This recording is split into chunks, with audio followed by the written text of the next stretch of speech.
शिवाय प्रिय दर्शकों, एक बार फिर आपका स्वागत है हमारे YouTube चैनल सत्यवचन पर। प्रिय दर्शकों, आज फिर एक और नई और ज्ञानवर्धक कहानी लेकर मैं आपके सामने हाजिर हुई हूँ। प्रिय दर्शकों, आज की कहानी बड़ी ही ज्ञानवर्धक और रोचक है, इसलिए आप इस कहानी को ध्यान से और पूरा सुनिएगा। प्रिय दर्शकों, आज जो कहानी मैं आपको सुनाने जा रही हूँ, यह एक सच्ची घटना है और भगवान भोलेनाथ की कृपा से भरी हुई है। ऐसा कहा जाता है कि जो मनुष्य इस कहानी को ध्यान से और पूरा सुनता है तो उसके सुनने मात्र से ही उसके जीवन की सारी समस्याएं दूर हो जाती हैं। वो इंसान कभी भी गरीब नहीं रहता। तो आइए शुरू करते हैं आज की कहानी। लेकिन कहानी शुरू करने से पहले जो दर्शक हमारे चैनल पर नए आए हैं वो हमारे चैनल को सब्सक्राइब कर लें, बेल आइकन को ऑन कर लें और अच्छे अच्छे कमेंट करें, जिससे कि हमारी आगे आने वाली वीडियो आपके पास तुरंत पहुंच सके और आप उनका लाभ उठा सके। प्रिय दर्शकों, तो आइए शुरू करते हैं आज की कहानी। बात बहुत ही पुरानी है। एक गांव में जिसका नाम महिपालपुर था, एक अंधी बुढ़िया रहती थी। वह शिव जी की परम भक्त थी। आंखों से भले ही दिखाई नहीं देता था, परंतु वह सुबह शाम शिव जी की बंदगी में मगन रहती थी। शिव जी बुढ़िया की भक्ति से बड़े प्रसन्न हुए। उन्होंने सोचा, यह बुढ़िया नित्य हमारा स्मरण करती है, परंतु बदले में कभी कुछ नहीं मांगती।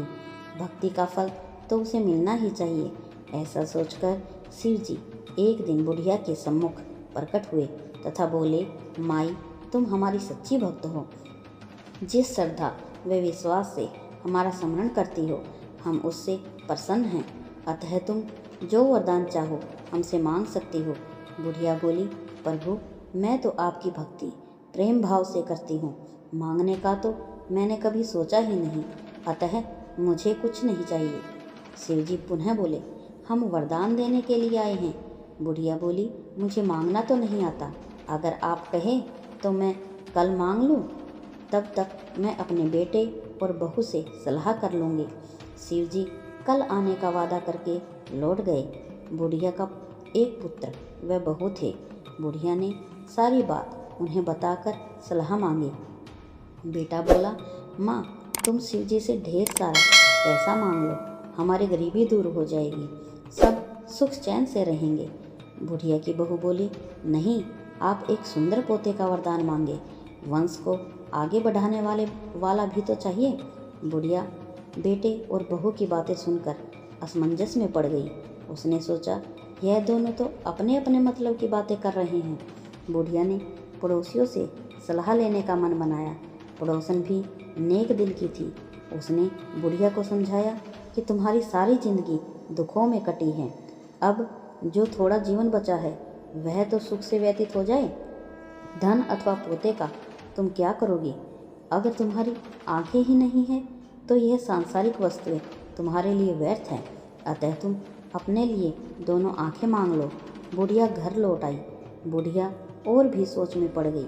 उसने सोचा, कुछ ऐसा मांगूं जिससे मेरा बेटा व बहू सबका भला हो। लेकिन ऐसा क्या हो सकता है? बुढ़िया कभी कुछ मांगने का मन मनाती तो कभी कुछ, परंतु कुछ भी निर्धारित न कर सकी। दूसरे दिन शिव जी पुनः प्रकट हुए तथा बोले, आप जो भी मांगोगे वह हमारी कृपा से पूरा हो जाएगा, यह हमारा वचन है। शिव जी के पावन वचन सुनकर बुढ़िया बोली, यदि आप मुझ पर प्रसन्न हैं तो कृपया मुझे मनवांछित वरदान दीजिए। मैं अपने पोते को सोने के गिलास में दूध पीते देखना चाहती हूँ। बुढ़िया की बातें सुनकर शिव जी उसकी सादगी और सरलता पर मुस्कुरा दिए। बोले, तुमने तो मुझे ठग ही लिया। मैंने तुम्हें एक वरदान के लिए बोला था, परंतु तुमने तो एक वरदान में ही सब कुछ मांग लिया।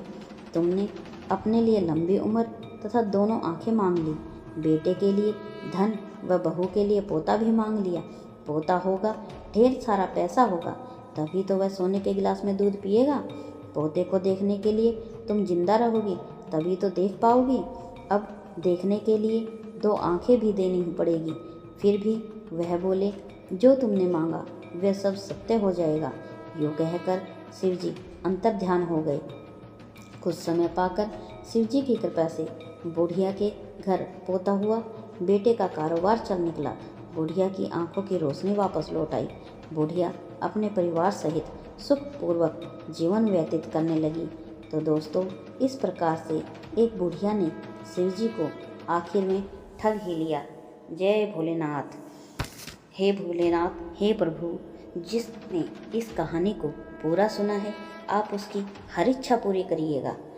तो दोस्तों, आज की कहानी आपको कैसी लगी, लाइक और कमेंट करके ज़रूर बताइएगा।